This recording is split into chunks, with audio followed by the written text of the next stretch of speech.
የካልካታን ሴተኛ አዳሪዎች ማን ገደላቸው? ካልካታን በመሳሰሉ ታላላቅ ከተሞች ውስጥ የሚኖር ማንኛውም ሰው በጠዋት በተነሳ ቁጥር አስቀድሞ የሚከተለው የወተት አዳዮችንና ወተት ለመቀበል ወረፋ የሚጠብቁ እንዲሁም ዳቦ የሚያድሉትንና የሚገዙትን የቤት ሠራተኞች ነው። ከነዚህ መካከል ይበልጦቹ በሴተኛ አዳሪዎች ቤት ተቀጣሪ ሆኑ ሠራተኞች ይገኛሉ። በየአፓርታማው የሚኖሩት ሴተኛ አዳሪዎችም አብዛኞቹ ሠራተኞች በተመላላሽነት የሚሰሩ ናቸው። ተመላላሽ ሠራተኛ ካላቸው ሴቶች አንዷ ፓራሚላ የምትባለዋ ሴተኛ አዳሪ ነበረች። በካልካታ አውራ ጎዳና 150ኛው ቁጥር ቤት ውስጥ የምትኖረው ፓራሚላ በሴተኛ አዳሪነት ኑሮዋ ደስተኛና ደንበኞቿን ሁሉ በፈገግታ የምትሸኝ ውብ ሴት ነበረች። ከዕለታት አንድ ቀን የቤት ሠራተኛዋ የቀን ሥራዋን አከናውና ሲመሽ ወደ መኖሪያ ቤቷ ለመሄድ ስትነሣ ፓራሚላ በፈገግታ ሸኝታታለች። በማግስቱ ጠዋት የቤት ሠራተኛዋ የተለመደ ሥራዋን ለመቀጠል ወተቷን ከሱቅ ገዝታ ወደ እመቤቷ መኖሪያ ቤት ብትመለስ ያለ ወትሮ ቤቱ ተዘግቶ አገኘችው። ለወትሮ ፓራሚላ በጠዋት ተነስታ የቤቷን መዝጊያ መስኮቶች ከፍታ ፒጃማዋን ለብሳ አየር ስትቀበል ታገኛት ነበረም። በዚያ ቀን ይህ ሁሉ ልምድ ቀርቶ ቤቷ ተዘግቶ ስታገኘው ብትደነግጥም ምናልባት እንቅልፍ ይዟት ይሆናል በማለት በመስኮት በኩል ዞራ በማንኳኳት ለመቀስቀስ ሞከረች። ግን ሳይሆንላት ቀርቶ እንደገና ወደ በሩ ተመልሳ መዝጊያውን ስትገፋው ያልተቀረቀረ ወይም ያልተዘጋ ስለነበረ ወለል ብሎ ተከፈተም። የቤት ሠራተኛይቱም ፈጥና ወደ መኝታ ክፍሏ ስትገባ እመቤቷ ፓራሚላ በአልጋዋ ላይ ተዘርግታ አገኘቻት። ተጠግታ ሰውነቷን ብትዳብስ ቀዝቅዛለች። ብታገላብጣትም ሕይወት የሌላት መሆኗን አረጋገጠች። በዚህ ጊዜ ከፍ ባለ ድንጋጤ ተውጣ ጎረቤቶቿን በጩኸት ቀሰቀሰች። ይህ ሁኔታ ለፖሊስ ከተመለከተ በኋላ ምርመራውን እንዲጀምር ተደረገም።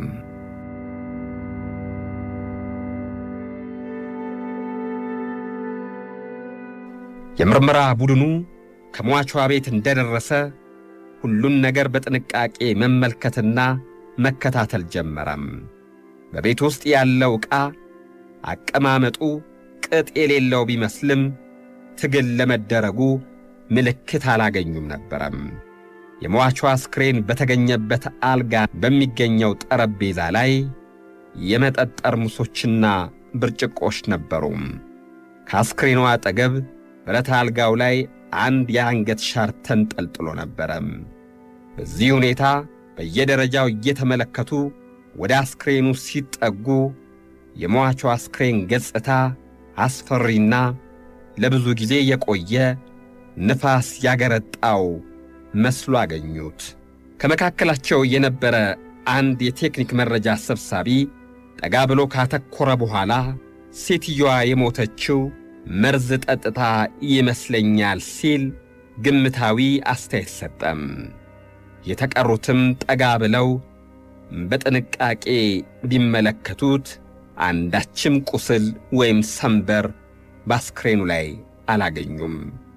ይህ ጉዳይ የሌላ ሰው እጅ ሳይኖርበት አይቀርም በሚል ግምት በጠረጴዛው ላይ ተቀምጠው ከነበሩት ጠርሙሶችና ብርጭቆች ላይ የጣት አሻራ መፈለግ ጀመሩም። ለጊዜው የተለያዩ የጣት አሻራዎችን ስላገኙ የማን መሆናቸውን ለማረጋገጥ ወደ ሪከርድ ክፍል አስተላለፉም። በአልጋው ላይ የተገኘው የአንገት ልብስ ወይም ሻርፕ በጥንቃቄ አንስተው ሲመለከቱት አንድ ረዥም ጠጉር አገኙበት። በዘረጋጉትም ጊዜ ከላውንደሪ ወይም ከልብስ ማጠቢያ ቤት ሲወጣ ተለጥፎበት የነበረ የመክፈያ ካርኒ ቁጥርም አገኙ።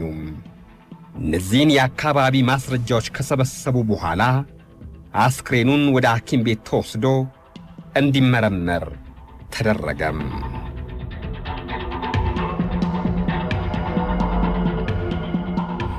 ምርመራውን በሙሉ ኃይላቸው ከመቀጠላቸው በፊት ሴትየዋ የሞተችበትን ትክክለኛ ምክንያት ለማወቅ በጉጉት ይጠብቁ ነበረም። የአስክሬኑ ምርመራ ከተጠናቀቀ በኋላ ሴትየዋ መርዝ ጠጥታ መሞቷ ተረጋገጠ።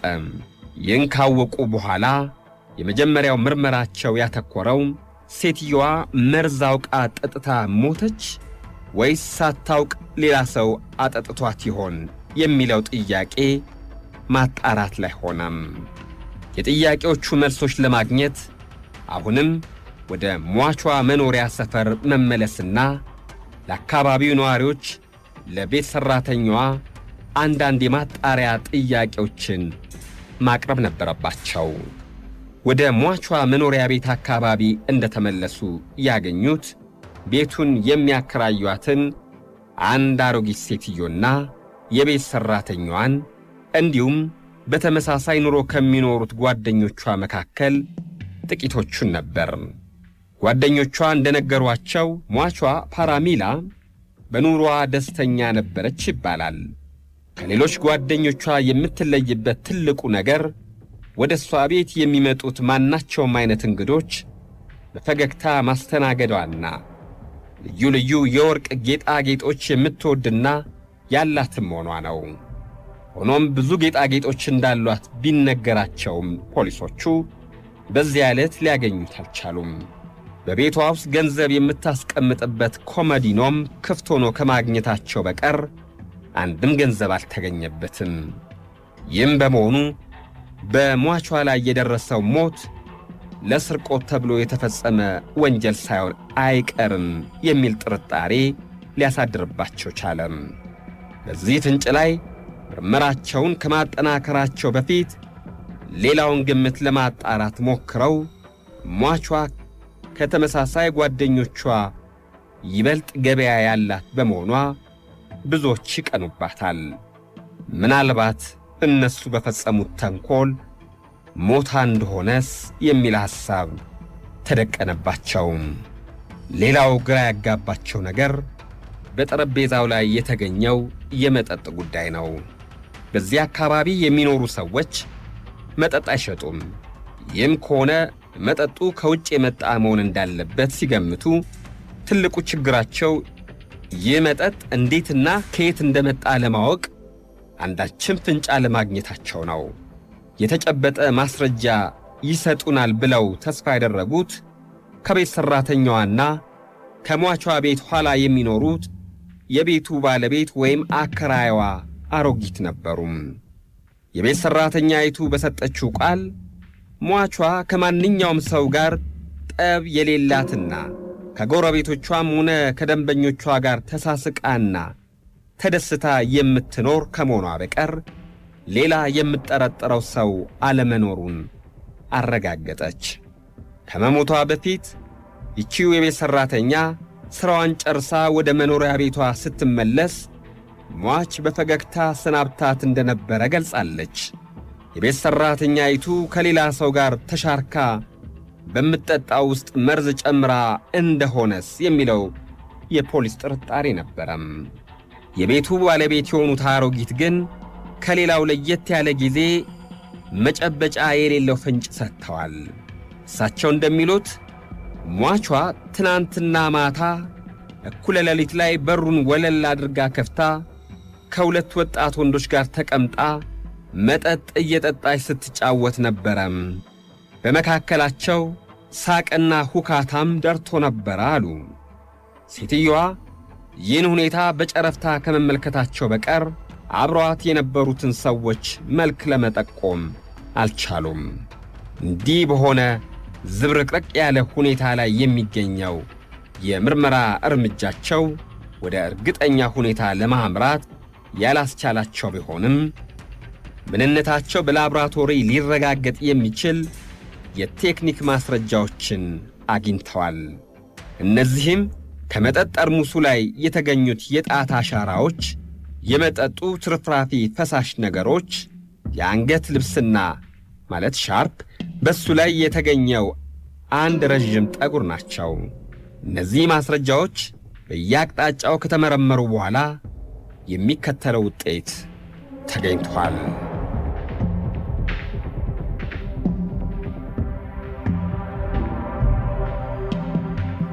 ከጠርሙሱ ላይ የተገኙት የጣት አሻራዎች በወንጀል መዝገብ ቤት በሚገኙ የጣት አሻራ ክምችቶቻችን ጋር በጥንቃቄ ከተመሳከሩ በኋላ የሚታወቅ ሰው ጣት አሻራ ሆነው አልተገኙም። ይህም በመሆኑ ወንጀሉን የፈጸሙት ሰዎች ከዚህ ቀደም በጥፋት ያልተመዘገቡ አዲስ ወንጀለኞች መሆናቸውን ለማረጋገጥ በቁ።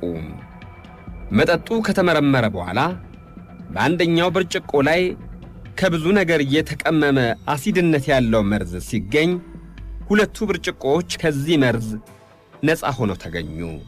ይህ መርዝ በአስክሬን ምርመራ ጊዜ በሟቿ የውስጥ አካል ውስጥ ከተገኘው መርዝ ጋር አንድ መሆኑን ተረጋገጠ። በሻርፑ ላይ የተገኘው ረዥም ጠጉር በከርዳዳነቱ የወንድ መሆኑን ለመገመት ስለተቻለ ወደፊት ጥሩ ማስረጃ እንደሚሆን በመረዳት እንዲያውም የጠጉሩ አይነት በወንጀሉ ተጠርጣሪ የሆኑትን ሰዎች ለማተኮር እንደሚረዳ ገመቱም። ሆኖም ለመጀመሪያ ደረጃ ምርመራቸው ይረዳናል ብለው ተስፋ ያደረጉት በአንገት ልብሱ ወይም ሻርፑ ላይ ተለጥፎ ያገኙት ቁጥር ነው። ይህ ቁጥር በጥበት ወደ ላውንደሪ ቤት ለሚገቡ ልብሶች የሚሰጥ መሆኑን ቢያውቁም ከየትኛው ላውንደሪ ቤት እንደተሰጠ የሚገልጽ ምልክት አላገኙም። ስለዚህም በከተማ ውስጥ የሚገኙትን በብዙ ሺህ የሚቆጠሩ የልብስ ንጽሕና መስጫ ድርጅቶችን በመጎብኘት ይህን ቁጥር ማመሳከር ጀመሩ። ይህ ጅምራቸው የተረጋገጠ ማስረጃ እንደማያገኙበት አድርገው ቢገምቱም አድካሚ ከመሆኑ በቀር ሴተኛ አዳሪዋን ማን ገደላት ለሚለው የምርመራ ውጤት የመጀመሪያውን ፍንጭ ያስገኘ ውጤት ያለው ስምሪት ነበረም። የሟች ሕይወት ያለፈው በመርዝ መሆኑን የአስክሬን ምርመራ ሐኪሞች ካረጋገጡ ወዲህ ከፍተኛ ችግር ለመርማሪዎቹ የፈጠረባቸው መርዙን እንዴትና በምን ሁኔታ ለመጠጣት እንደቻለች ማስረጃ ከማግኘቱ ላይ ነበረም። ቀደም ብሎ እንደተገለጸ ሁሉ ጥርጣሬያቸው በብዙ አቅጣጫ ያተኮረ ነው። ሟቿ ፓርሚላ በደንበኞቿ ዘንድ ተወዳጅና በቂ ገበያ ያላት በመሆኗ በአካባቢዋ የሚኖሩት ጓደኞቿ በምቀኝነት ወንጀል ፈጽመውባት ይሆናል የሚል ግምትም ነበራቸው ፖሊሶቹ። ሆኖም የሟቿ ጌጣጌጥና ገንዘብ መወሰዱን በጠረጴዛው ላይ ከተገኙት የመጠጥ ብርጭቆች ውስጥ በአንዱ ላይ ብቻ መርዝ መገኘቱ ምርመራው ወደ ሌላ አቅጣጫ እንዲያተኩር አድርጎታል። የሟቿ ጎረቤት የሆኑት አሮጊቷ ሴትዮ እንዳስረዱት ደግሞ በሞተች ዕለት ዋዜማ ምሽት ላይ ከሁለት ጎረምሶች ጋር በቤቷ ውስጥ ተቀምጣ ትጠጣ እንደነበር ስለገለጹላቸው ወንጀሉ ከእነዚያ ሰዎች ድርጊት ጋር የተያዘ ሳይሆን አይቀርም የሚል ጥርጣሬ ነበራቸው። ዋናው ችግራቸው ግን የተባሉት ሰዎች እነማን እንደሆኑ ለማወቅና እነሱንም ለማግኘት የሚቻልበት አጥጋቢ ሁኔታ ለጊዜው ያለማግኘታቸው ነው። በምርመራቸው መጀመሪያ ላይ እንደገለጹት ሁሉ ከሟቿ አጠገብ የተገኘው አንድ የወንድ ሻርፕና በሱም ላይ የነበረው ረዥም የወንድ ጸጉር ተጠርጣሪዎቹን ለማወቅ ምናልባት ለማደን ይረዳ ይሆናል የሚል ግምት ስለነበራቸው በጉጉት የሚጠብቁት በእነዚህ ነገሮች አማካኝነት የሚያገኙትን ፍንጭ የምርመራቸው መሠረት ለማድረግ ነው። በሻርፑ ላይ ተለጥፎ ያገኙት የላውንደሪ ቤት የመለያ ቁጥር የትኛው ስፍራና ለማን እንደሰጠ ለማወቅ ሲሉ በዚያ ትልቅ ከተማ የሚገኙትን በሺህ የሚቆጠሩትን የልብስ ንጽሕና መስጫ ድርጅቶች መጎብኘት ጀመሩ። በዚህም ጊዜ ትልቅና አድካሚ ሥራ ሆነው ያገኙት በከተማ ውስጥ የሚገኙትን የልብስ ንጽሕና መስጫዎች ማዳረሱ ብቻ ሳይሆን ድርጅቶቹ ከ5 ዓመት በፊት ጀምሮ የሰሩባቸው መዝገቦች መመርመሩ ነው።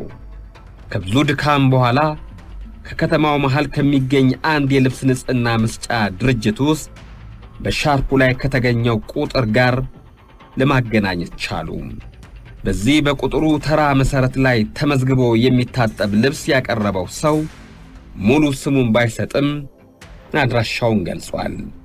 በምህጻረ ቃል ጂዳዝ የሚል ስም ያስመዘገበው ይህ ሰው ለላውንደሪው የብዙ ጊዜ ደንበኛ ነበረም። ከሞላ ጎደል መልኩንና ልዩ ምልክቱን ለማስረዳትም ተሞከረም። እንዲሁም በቅርብ ጊዜ ለማሳጠብ ካቀረባቸው ልብሶች ውስጥ ሁለቱን ገና ስላልወሰዳቸው ምናልባት ይመጣ ይሆናል በሚል ጥርጣሬ በዚያው አካባቢ ተከታታይ ሠራተኞች ተመድበው በሌላ አቅጣጫ ደግሞ ሰውየው ባስመዘገበው አድራሻ መሠረት ፍለጋቸውን ቀጠሉ። ፖሊሶቹም ተጠርጣሪው በልብስ ማስረከቢያው ደረሰኝ ላይ ያስመዘገበው አድራሻ በባስካን 43ኛ ቁጥር መንገድ ላይ እኖራለሁ ብሎ ነበረም። በተመዘገበው አድራሻ መሠረት መከታተል ቢያደርጉ በዚህ ስም የሚጠራ ሰው በዚህ አካባቢ እንደማይኖር ለማረጋገጥ በመቻላቸው ተጠርጣሪው ትክክለኛ አድራሻውን እንዳልሰጠ ለመረዳት ቻሉ። በላውንደሪው ቤት የቀሩትን ልብሶቹን ለመውሰድ ይመጣ ይሆናል ብለው 1 ወር ሙሉ ቢጠብቁትም በዚህ በኩል የሚያደርጉትን መከታተል ተስፋ እያጣ ሄደም። በሌላ በኩል ደግሞ በዚህ ሁኔታ ሌሎቹን የልብስ ንጽሕና መስጫ ድርጅቶች ለመጎብኘት የተሰማሩት መርማሪዎች በበኩላቸው በአንደኛው ላውንደሪ ቤት ተመሳሳይ ስም ማግኘታቸውን አመለከቱ። በሌላው ላውንደሪ ቤት ጂዲዝ በሚል ስም ያስመዘገበው አድራሻ በቦራል መንገድ 23ኛ ቁጥር እኖራለሁ ብሎ ነበረ። ይህ ሰፈር የሴተኛ አዳሪዎች መንደር ከመሆኑ በቀር ጂዳዝ የሚባለው ሰው በዚህ አካባቢ እንደማይታወቅ የመንደሩን ነዋሪዎች በመጠየቅ አረጋግጠዋል። በዚህ ሁኔታ ከላውንደሪ ድርጅቶች ባገኙት ፍንጭ መሠረት የሚያደርጉት መከታተል ውጤት ሳይሰጥ በመቅረቱ ምርመራቸውን በሌላ አቅጣጫ ለውጠው ይህም ተጠርጣሪ ነው የሚባለው ሰው በተጠቆሙት ልዩ ምልክት አማካኝነት በከተማ ውስጥ ፍለጋቸውን ቀጠሉ። ቀደም ብለው ምርመራቸውን እንደጀመሩ በመጀመሪያው ላውንደሪ ቤት ጂዳዝ የሚለው ስም ሲገኝ የዚህን ሰውዬ ልዩ ምልክት በመጠኑም ቢሆን የላውንደሪው ሠራተኞች ገልጸው ነበረም። ከተተላቸው በዚህ ሁኔታ ላይ እንዳለ አንዲት ሴተኛ አዳሪ በቤቷ ውስጥ እንዳለች በተመሳሳይ ድርጊት መገደሏን ለፖሊሶች ሪፖርት ደረሰ። ይቺ ከከተማው በስተሰሜን ከሚገኘው የሴተኛ አዳሪዎች መኖሪያ ሰፈር በ10ኛ ቁጥር አፓርታማ ላይ ትኖር የነበረች ሴት ቀደም ብለው ከተገደለችው ሴት ጋር ተመሳሳይ ታሪክ ሲኖራት የተገደለችውም በተመሳሳይ ሁኔታ በመጠጥ ቤት ውስጥ በተጨመረ መርዝ ነው። ይህም በመሆኑ ወንጀሉን የፈጸሙት የቀድሞዎቹ ተጠርጣሪዎች ናቸው የሚል እምነት አደረባቸው። እነዚህ አደገኛ ወንጀለኞች ቦታ እየቀያየሩ ገንዘብና ጌጣጌጥ ባላቸው ሴተኛ አዳሪዎች ላይ ወንጀል ለመፈጸም ሀብት ለመዝረፍ እንደተነሳሱ ለማረጋገጥ በቅተዋል። ፖሊሶቹም ከዚህ ቀደም የመጀመሪያዋ ሴተኛ አዳሪ የገደሏት ከከተማው ደቡብ ጫፍ ላይ ከሚገኘው የሴተኛ አዳሪዎች መንደር ውስጥ ሲሆን አሁን ደግሞ ከከተማው ሰሜን ጫፍ ተመሳሳይ ኑሮ ባላት ሴተኛ አዳሪ ላይ የግድያ ወንጀል ፈጽመዋል።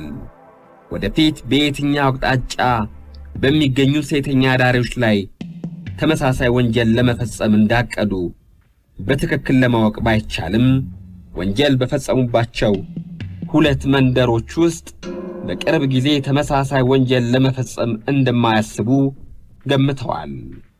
ስለዚህም በሌሎች የሴተኛ አዳሪዎች መንደር አካባቢ ማተኮር ጀመሩ። ይህ የምርመራ አቅጣጫ በተከታተሉ በጥቂት ቀናት ውስጥ በአራተኛው ቁጥር መንገድ ከሚኖሩ ሴተኛ አዳሪዎች መንደር ከምትገኝ አንድ ክፍል ቤት ውስጥ 2 ጎረምሶች ተያዙ። እነዚህ ሰዎች የተያዙት የሴተኛ አዳሪዎቹ መንደር እየተዟዟሩ የሚኖሩ በመሆናቸውና እንዲሁም ከአንደኛው ላውንደሪ ቤት ሰራተኞች የተነገረው ልዩ ምልክት ከአንደኛው ተያዥ ጋር የተቀራረበ ሆኖ በመገኘቱ ነበረ።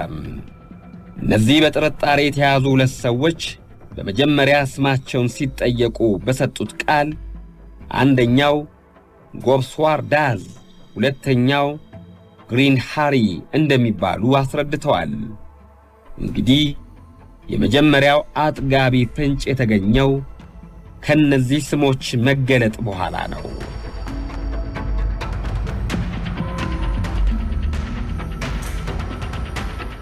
የተወደዳችሁ አድማጮቻችን ታስታውሱ እንደሆነ ከሁለቱ ላውንደሪዎች መዝገብ ላይ የተገኘው ጂዳዝ የሚለው የምህጻረ ቃል ገብስዋር ዳዝ ከሚለው ስም ማሳጠሪያ መሆኑ ነው።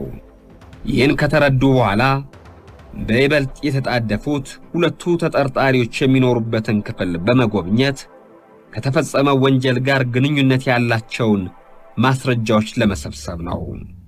ፖሊሶቹ ከሁለቱ ሰዎች መኖሪያ ቤት እንደገቡ ከግድግዳው ላይ 2 ፎቶግራፎች ብቻ ተሰቅለው ነበረ። ፎቶግራፎቹን ለማውረድ ሲሞክሩ ኋላቸው ተደብቆ የነበረው በወረቀት የተጠቀለለ ነጭ ዱቄት በድንገት ወደቀ። ይህ ዱቄት መሰል ነገር ፓርሜላና ሌላዋ ሴተኛ አዳሪ የተገደሉበት መርዝ አይነት መሆኑን በላብራቶሪ ምርመራ ለማረጋገጥ በቅተዋል። ከዚህ በቀር ያገኙት የላውንደሪ ቁጥር የተለጠፈባቸው ልዩ ልዩ የውስጥ ካኔቴራ ልብሶችና ሸሚዞች ነው። በእነዚህም ላይ የተገኘው የላውንደሪ ቤት መታወቂያ ቁጥር በፓርሜላ ቤት በተገኘው የአንገት ሻርፕ ላይ ተለጥፎ ከነበረው ቁጥር ጋር አንድ ሆኖ አገኙ። እነዚህ ማስረጃዎች ከሰበሰቡ በኋላ ተጠርጣሪዎቹ የእምነት ቃል እንዲሰጡ በጠየቋቸው ጊዜ በመጀመሪያ ለመካድ ሞክረው ነበረ። በኋላ ግን ለየብቻ አስቀርበው የተለያዩ ጥያቄዎችን በማቅረብ እውነቱን ገልጸዋል።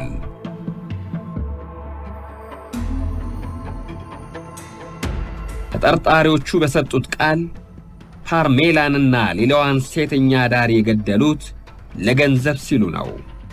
እነዚህና ሌሎች ሴተኛ አዳሪዎች የሚያጌጡበት ልዩ ልዩ ውድ ዕቃዎች በየተራ በሚፈጽሟቸው ተንኮሎች ለነሱ ኑሮ ጠቃሚ እንደሚሆኑ አውቀው ተነሳስተው መጠጥን ከሁሉ አብልጠው የሚወዱትን ሴቶች የትኞቹ እንደሆኑ ካወቁ በኋላ እነዚያ ሴቶች ሞቅ እስኪላቸው መጠጥ ይጋብዟቸዋል። በዚህ ጊዜ ጨዋታቸው ሲደራ ከሚጠጡበት ብርጭቆ ውስጥ የመርዝ ዱቄት ይጨምራሉ። ሴቶቹም ሳይሰቃዩና ጊዜ ሳይወስዱ ለዘላለማዊ ሸለፍታ ይጋደማሉ። ከዚህ በኋላ እንደፈለግነው ቤቱን በርብረን እነዚያ ውድ ጌጣጌጦችና ገንዘቦችን እንወስዳለን። ወርቆቹን አስጨፍልቀን ለሌሎች እንሸጣለን። በዚህ ድርጊት በሌላ አቅጣጫ ደግሞ የግል ፍላጎቶቻችንን ለማርካት ስንል ለብዙዎች ሴተኛ አዳሪዎች ገንዘብ በመስጠት እናኖራቸዋለን ሲሉ ቃላቸውን ሰጥተዋል። ሁለቱ ተከሳሾች ወርቆቹን ወስደው በሌላ ቅርጽ ለማሰራት ከወርቅ ሰሪ ቤት ተገኝተዋል። በሟቿ ፓርሜላ ቤት ከተገኙት ብርጭቆች ላይ የተገኙት 2 ጣት አሻራዎችም ከሁለቱ ተከሳሾች የጣት አሻራ ጋር ተመሳክረው የሁለተኛው ተከሳሽ ሆኖ ተገኘም። በመጀመሪያዋ ሟች ቤት የተገኘው የአንገት ሻርፕ የአንደኛው ተከሳሽ ንብረት ሲሆን በሱም ላይ የተገኘው ረጅም ከርዳዳ ፀጉር የሱ መሆኑ በልዩ አዋቂዎች ተመርምሮ ተረጋግጧል። እንዲሁም የመጀመሪያውን ተጠርጣሪ ልዩ ምልክት ያስረዱት የላውንደሪ ቤት ሰራተኞች አንደኛውን ተከሳሽ ካዩ በኋላ ጂ የተባለው ደንበኛ ጂዳዝ የተባለው ደንበኛቸው ይኸው መሆኑን አረጋገጡ። የሟቿ ፓርሜላ ጎረቤት የሆኑትና በመጀመሪያ ጊዜ ጎረምሶች ከሟቿ ጋር ሲጠጡ አይቻለሁ ሲሉ ቃል የሰጡትን ሴት አስቀርበው ተከሳሾቹን ቢያሳያቸው በጨረፍታ ታይተዋቸው የነበሩት እነዚሁ ሰዎች መሆናቸውን አስረዱ።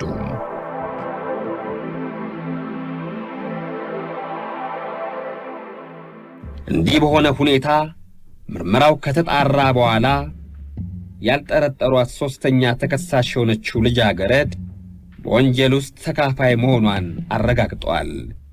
ይቺ ዲ ሃርዲን በመባል የምትጠራ ልጃገረድ ሴተኛ አዳሪዎቹ የተገደሉበትን ልዩ ልዩ መርዝ ከየቦታው እያመጣች በመቀመም ለወንዶቹ የምታድል ነበረች።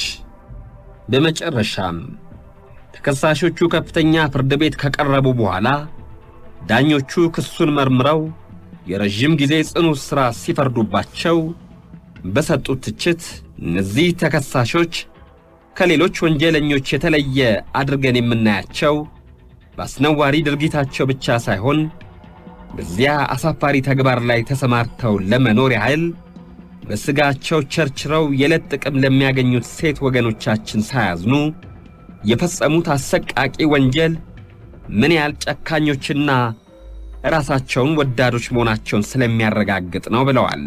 ይህን የምርመራ ውጤት ስናቀርብ ፖሊሶች ወንጀል ከተፈጸመበት ቦታ የሚሰበሰቡትን ጥቃቅን ማስረጃዎች ተቀነባብረው በወንጀለኛው ላይ ለመድረስ የሚያስችላቸው መሆኑን ለማሳየት ወንጀል በተፈጸመበት ቦታ የሚደርሱ ሰዎች አካባቢውን በመነካካት ፖሊስ ሊያገኛቸው የሚችለውን ማስረጃዎች እንዳያበላሹ ያስገነዝባል። በየትኛውም ሀገር ያሉ ፖሊሶች ወንጀልን በመመርመር ረገድ ተመሳሳይ ችግር የሚያጋጥማቸው ስለሆነ አንዱ ከሌላው ብልሃት ለመቅሰም የሀገራችን የወንጀል መርማሪ ፖሊሶችም ከሌላው ብልሃት ለመቅሰም ያስችላቸዋል የሚለውንም ለማስተላለፍ ነው።